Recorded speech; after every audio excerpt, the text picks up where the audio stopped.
Salut la famille, comment vous allez? J'espère que tout le monde va bien par la grâce de Dieu. Nous aussi de nos côtés, ça va, on est super bien, tout va bien dans le nom de Jésus-Christ. Bon dimanche de partout où vous êtes, abonnez à Miss Elongation, je vous love, il y a trop. Elonga lover, elonga chou na lingi bino mingi. Merci beaucoup na ndenge bo s'abonner. Pe bozo continuer ko s'abonner na kata chaîne na biso. Oyo pe bo s'abonner na mte bo hésiter te ya ko s'abonner. Merci beaucoup na confiance bo pesa biso na pesi bino bon dimanche et bon début de la semaine o tozo kota mokolo ya lobi lundi. Nzambalola abate la bino, nzambalola asala bino. Bolamu ya ebele bisika nyonso tu boko Zwamela, boko zwamela ba vidéo na biso bo hésiter te ya ko s'abonner soki nanu bo s'abonner na lingi bino mingi bande konanga. Alors passons à notre mouton. Aujourd'hui bandeko to partager sortie tolobani pour mikole komika bon sortie médiatique.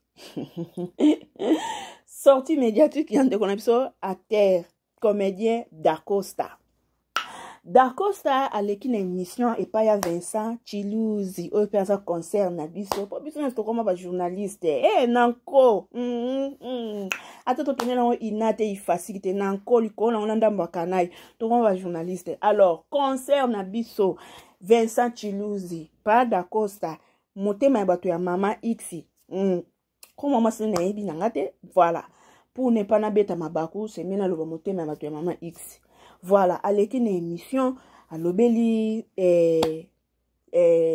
conseil ya papa na biso pasteur de la foi ndenge a supplier ndeko sila na ndeko belvi batika ba en foi o bazanango bazonga na lisusu ndenge nzamba zo senga biso bolingo. Alobeli pe ndenge bazo manke papa masumu na papa masasi na papa elombe ba respect na bakoni mama o bazo se montrer que bango baza na ngambo ya sila.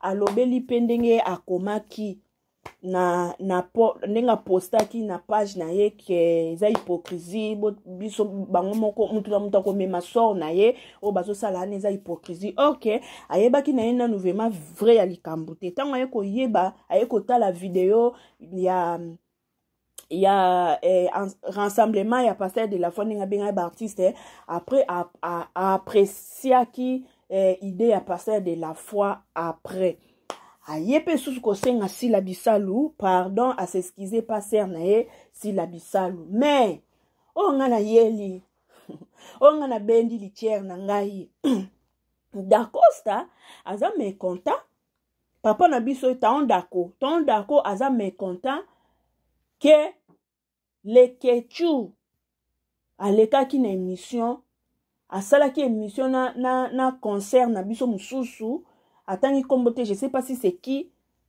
alobi aleka Nelly Dacosta le Kechu aleka Nelly Dacosta. Maintenant Dacosta alobi afongoli na buku ya bomoi ya ye na le Kechu ba parcours na ye na le Kechu afongoli atali pende sika moko ya mabe oyo asali le Kechu te. Alobi yena le Kechu bavandaka, balianaka, batambolaka, balalaka, azaki kokende pa le Kechu na restaurant Kevin Panda, akolia, akomela, ata futi mbongo te, ata futi na mbongo te, okanga ye loko te po, c'est la famille, après akofuta. Aza vraiment na problème na le Kechu te. Mais subitement akamwe, le Kechu a salé émission, le Kechu a papi, en tout cas a regretté nango. Au contraire, le Kechu a sengaka yeba koma mwasi na mobali. En tout cas, va me découper. Ma comme sous boye la biso ta le eza dimanche ton dako pardon. Tozo bonga mato ke église to ko sambela ta nzambe. O le Kechu a sengaka ye babima ye ayebisi le Kechu ya sala makamwana te. Siko tongo ton dako a expliquer po to tia ye mon ton dako ninga lobe po ko lancer message msusu oko lancer ngope bien te. To tia ye mon ton dako ninga lobi. Siko le Kechu pe na ngamu na ye na page na ye kuna à répliquer à esi ton d'accord loba vérité bimisa nyonso oh ton d'accord ah yo tumba leke tu ebi leke tu ala na ema la tête et que tu as na la tête et ton d'accord bon boy le biso ka vérité ni le ka ki penza po bogo ti karabiso ne suspense boete hein les ketu ton d'accord sta les ketu a lobi loba vérité o lobi nyonso tuté boko ko chika kabiso na suspense boete bo chika kabiso na kilibité fo boye la kabiso tango bandi tala bozo yela biso ba test moko ba test courant infini hein bozo yela biso ba test courant moko o esilate ndambo non boyela biso fini penza o yeli biso test courant o bandi introduction développement o yeli biso tina conclusion so pour oyela biso test narratif to boité hein oyeli biso test narratif fo yeba schéma narratif tango zo ya bandeko yebela biso schéma narratif tango zo ya bandela biso na citation initiale oyeli biso na péripétie oye na dénuement oyeli biso na élément déclenchant alors kiteli biso na citation finale po bino boyaka so oye na litière oye na ndambo musu botika biso na ba suspense mo eto yeba vérité exacte ton d'accord les ketu lobi loba vérité o lobi nyonso tuté ce que yona les ketu bo pesa na sima bo pesa na mama pesa sima papa beta tonga ah bon donc ça yo pe aussi pour bali et bimeli no pe sortie médiatique na ope na média ngope ezala bien ezala soki ka yo bimi tongo niki la biso ba français et que zongi suko bato ba comprendre français te et tiara bango ba nkusu na mutu ale tongo ba koleka bandi ko finga yo bandi ko finga belle famille no bandi ko finga mwasi na yo ale likona ngo lokwa po linga mwasi yo azaka kota bokonzi ya basoda et comme yo okokangisa bato te papa bino nde mutazaka soda nako kokosa likam na yebi te papa badakosa nde mutazaka soda ah siko le ketu kuna ton d'accord le ketu alobi loba vérité bon bandeko to lekisa no ton d'accord hein après to tanga maram le ketu akomi kuna ngano to partageara la valeur monte au proposanga quoi pratique homosexuelle même ça yo que Kevin zela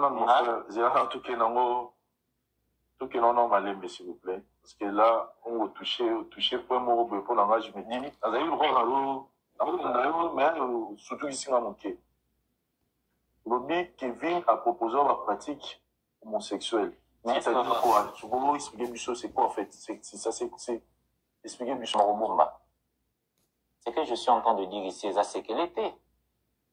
Est-ce que le bien Kevin, c'est ton frère? Mais c'est mon frère, parce qu'on a une belle famille.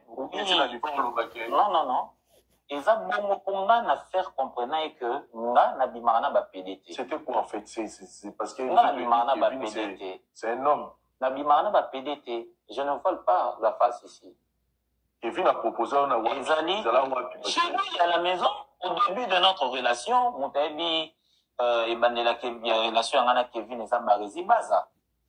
Même si que ngana na bimana ba PDT. En fait, on a comprendre c'est dans c'était dans quel motayebi et bandeli ya koyeba na ngana Kevin c'est barezi baza parce que barezi baza moto à présentant à Kevin. À cette époque, nous sommes vers les années, si je ne m'abuse pas, 2019 ou 2020 ou 2018, mais je crois ils ont un fourchette là. Na bani ko répéter na Kitoni Maya na Kasavu Bulukango numéro 12. Barezi baza loué na appartement wana. Voilà, à cette époque, Nazui Lo ya Natasha Bola, Roméo Batio il faisait déjà partie, Cardozo, tout ça. Nazui Lo ya pris soin à cette époque-là. Alors, si on répétait, Barezi nous voyait. Barezi est venu à proposer un peu ça l'émission. Je crois que jusqu'à présent, ils ont un chaîne à eux. À cette époque-là, l'émission n'est ça là plus de 80 000 vues. C'est comme ça que Barezi Baza me dit, président, en tout cas, j'ai un ami, aligné pas ça dans l'émission, il t'apprécie beaucoup.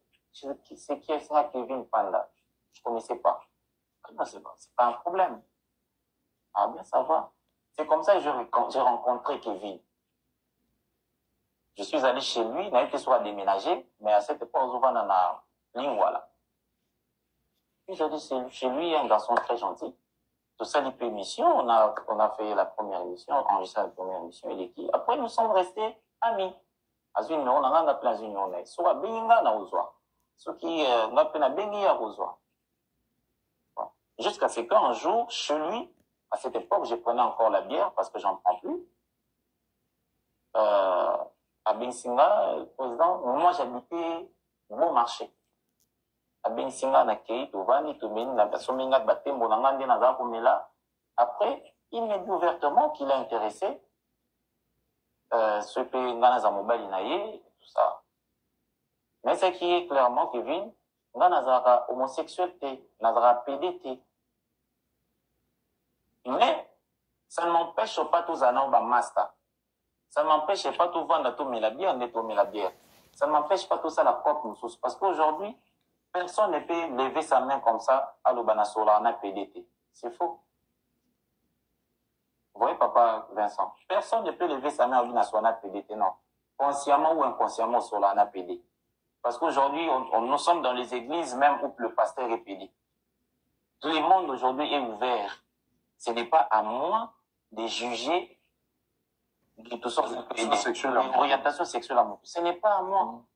Je respecte quelqu'un, mais mis à part qu'il PD naïe, il a d'autres qualités. C'est un garçon très serviable, c'est un garçon très ouvert, gentil, très poli et tout. Donc moi, je prends quand même ces côtés-là. Très courageux aussi, parce que Kevin est très courageux. Très bien. Je prends ces côtés-là qu'on peut exploiter ensemble, mais pas son orientation sexuelle.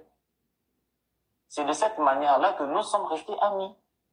Bon, si aujourd'hui, Kevin s'acharne sur moi, du fait que Naboya vous a ce mobile, ce paiement, c'est pas moi, Kevin, excuse-moi, moi, je ne suis pas PD. Moi, je ne suis pas PD. Quand j'étais célibataire, en tout cas, mes ex peuvent vous dire quelque chose. Maintenant que je suis marié, je respecte ma femme. Elle me comble. Comprenez? Donc, on est acharné parce que na lukina eba, il ou nini kotinda Kevin a vilipendé réputation nanga.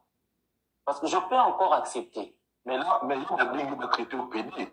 Oui, c'est là où je veux venir, non? Je peux encore accepter que Naza n'a se déclaré net famille Libota. Et que Kevin a se déclaré naïe ou bien de konanga babako. Tout cela non bien. Non, toi assisté na joueur mon abeta pas vita. Na joueur mon sabeta na imana mais bazaba camarade. Belé. Côté ni pena derby. Je ne vois pas que Kevin pas dans les ketchu. Ce cas lui comme nanga et na omba moi sur son plateau a menina ndekuna moi si l'ivette. Mon bani ko attaquer nga pour la simple et unique raison entre guillemets selon Bango Nazala na famille Bota, c'est absurde. Parce qu'au-delà de tout, c'est un ami. Tokena na Lubumbashi, c'est-à-dire pour ça la pop, Nazana Pia kana bengi Kevin Chamala, Chamapela, Nana Mia na Kevin, je viens chez toi manger, na Kepena Kolia. Donc quand il a un problème avec moi, Kevin serait la première personne à protéger l'image d'Anga. Mais quand Kevin prend mon image, expose ça en verdict public, je suis choqué au fond de moi. Na lukina eba, et là on y n'est pas comme ça Kevin le lobo, na monité, peut-être quand na yaboloba que, na proposant aux amobel na ngoboya, mais Kevin, moi je ne suis pas PD. Moi, je ne suis pas PD. Lumbi Solo. Si c'est ce qui te dérange, mon cher frère, excuse-moi, je suis désolé, je ne suis pas PD. Je n'ai... Oh, likambo, sombele somo na likambo. En tout cas,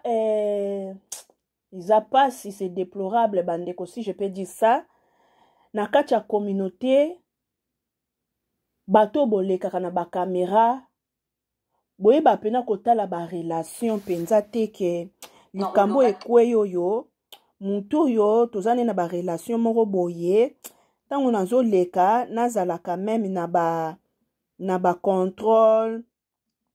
Naza quand même na ba bomo kwa elo mususu boye na lobate po to lia to tambola to mela tovanda toedana moi humanisme wana moi humanisme wana njire ezalaka te bandeko moi humanisme wana ondire tozalaka nango te or que c'est pas gentil. C'est pas vraiment gentil bandeko. Siko na koti na page ya Lekechu. Lekechu abandi kotia ba photo na ye na Dacosta apesi ye mbote bonjour tonton Dako. Atie ba photo na yende bazalaki bombe na Dacosta. Lekechu yo poza matumboli. Lekechu alobi boye. Tonton Dako. Ozo yeba lisusu photo oyo. Bandeko moye na chango ezate pardon. Bo to tanga kaka. Lekechu alobi atie photo batelemi bango mibale na Dacosta. Abi tonton Dako a publié ngo ya 1 heure. Tonton Dako ozo yeba lisusu photo oyo na pesi yo 2 jours. Yaka koloba soki olobi te ngande na koloba sikoyo. Dacosta. Dacosta pe bando bala. Ton Dako banda po bala. Nzambe. Ekimaka eke zongi ekitie machi ton Dako. Lekechu pa lobi apesi yo 2 jours. Yaka koloba vérité ya ba photo yo atie. Soko lobi vérité tie. Biso tozana kato otala bino. Siko réponse oyo ya Lekechu. Elin koloba nini? Seko bino mbele boyebi makambo. Seke ton Dako. Onina. Ton Dako. Seko nina. Loko oyebi Lekechu azaka munoro tension. Yango yeko mibimisa yo moko avant que Lekechu aya robimisa ba plan. Seke bomeka bino basi ba meka mungwa. Siko bino mibali bomeka ni sukali.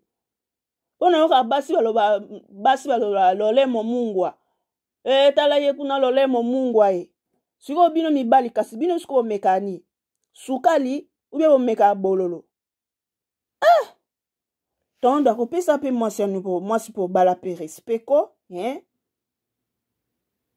Lekechu lobi Dacosta loba vérité. Olobi nyonso te loba vérité.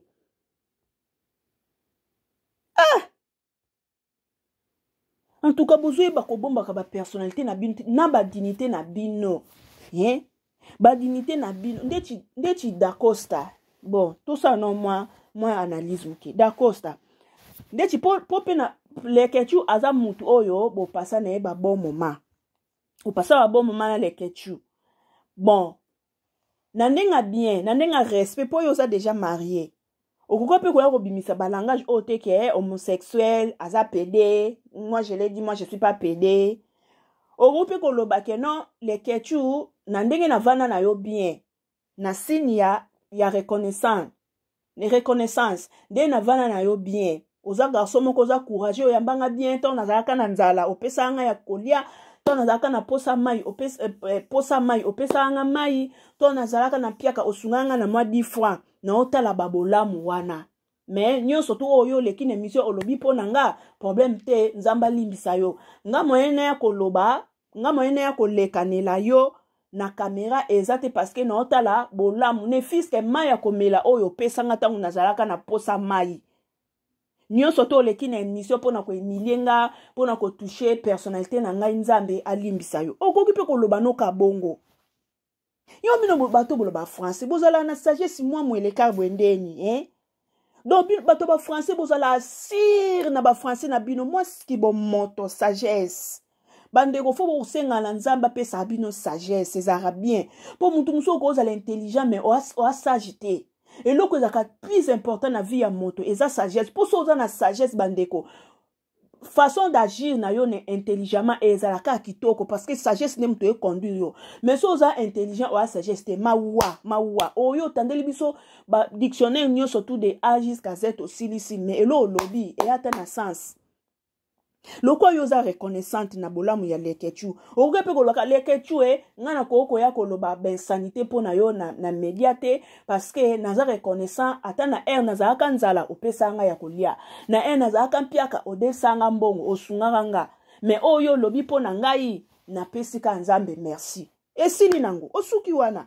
Est-ce que c'était important pour ya na Vincent Chilouzi notre concert o azaki na yo na plateau ande ko lala tonka yo lobika homosexuel PD asutuki mbala moko osutuki si Vincent mbala moko o mona teke aucun nom penza kitoko te étant que intellectuel futur député aucun nom penza kitoko te et puis yo zo postuler tant que député tala ba parcours ba PD ba tanta yo ba bimana yo et tout. OK bato ba sala ba makambo bo bomba marapenza ke eza vie privée tala na mère na palais famille ba belle famille bazawa na soki et bimi sur les toits et ça bien tes personnalités bani dobino savoir vivre ki bon monto humanisme bozaka nango lisusu te so zaka devant caméra oye kaka otumbi oleki njela o etika letali yote mais non c'est pas gentil. C'est pas gentil. Mtu msu akoleka na media aosa mambo aye aleka nelo na buzoba. Yo etanke mutamayele. Mais maïs kuna ndenga batamayele po o éduquer ye. O la tse ba bonne manière que eloko salimba sima ko sala esu boete. Mtu msu azwa éducation na ba boti na ete. Akozo en église, akozo ngo na nzela, akozo ngo na école et tout. So moni mutu aza mal éduqué. Yo etanke bien éduqué. Éduqué yata na façon de faire na yo. Mutu msusu aza impoli, yo oza bien éduqué, oza poli. Comme ça est poli ndechi yo, c'est possible. Mais tangu yazo potana na mabele, yo po yo potani, bo potana ibino mi bale. Sko monte yo po komi zo bakalo kwa ye. Nga po nga to onda ko, t'as mal joué en fait. T'as mal vraiment joué. Puis yo so bali, nyo stuka to onda ko. Eza pe respecter po na mwasi na yo. Ndichi babilo kwa boy. Eza pe respecter. Moi ça tombe d'accord vérifier si manteri ya tombe d'accord soko monongo efungwa ma ha lokwa ye man kasongo seke leketu akota kikuna vérifier era ngoyo balobi soko zo bala ta mobile no na sima soko moni fufion li fwendende soki li fwendende za ya kofungwa maseke mi sapinion surtout ya sage femme baso babochaka batu no hôpital babe wane ba femme sage o babocha ba maman no hôpital c'est que tous les 5 doigts ma mère nyon surtout ekota kikuna na kati pona respect mwasi na yo okoka pe ko ya koloba no ba makambo te oveno ka kinya na ndenga bien lokwa leketu aza mutu na yo bozaki ko edane ko partager quand même ba bon moment a leketu yo za mutu na nga tokenda na yo bien ata kutunga za family bota ata kutu yo za abakuku mesoli kamnya ngai okoki ko benga nga oyesinga ke frère tala mendengo leki ne mission olobi mambo olobi na sepeli vraiment te tout c'est tout. Et puis c'est tout. Que oyo ko bimisa susu alinga ngai nazala mobali na ye na boya na nga na ebite soki yango na tikala na enfant na nga na kati na ye aleke mission a sali personnalité na nga. Ozumo ante ko tumbi su mboka. Bon, le ketu pe a pesi yo 2 jours. Ton dako. Le ketu a pesi yo 2 jours alobi loba vérité o lobi bien te. Loba vérité soko lobi vérité te yako ya bon et puis les questions zakane mutabuzoba yo posa responsable l'homme à cravate ko ba poto na buzoba ozomona te ke escape na kitoko te voilà bandeko na suki nanga awa okana sengi boyela biso litière complet tant ozoya na test moko courant kene nango pena banane introduction développement conclusion so po elibiso test narratif nous quand basala schéma narratif Lukande basala schéma narratif obani so na citation initiale oyeli biso na péripétie oye na dénouement oye na élément déclencheur kitela so na citation finale botika biso kili biboete boye bo lancer likambo boye ale botika biso na suspense le ketu loko opespe ton d'accord 2 jours so moni abimisi vérité te le ketu oyela biso vérité yela biso vérité bo sala ki nini bokenda ki wa pesa ki ndenge ni yela biso po le ketu biso pe toko chimi le ketu toko linga pe to samba boyetin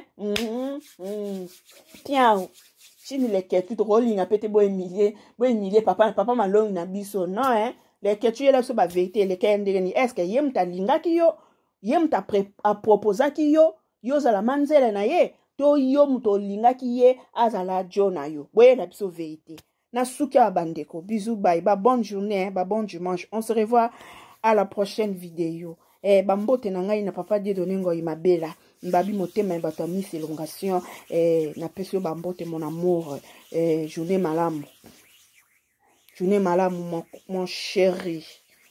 Journée malam. Tonda koma ouais. Likambwango. En tout cas. Bisous bye bandeko.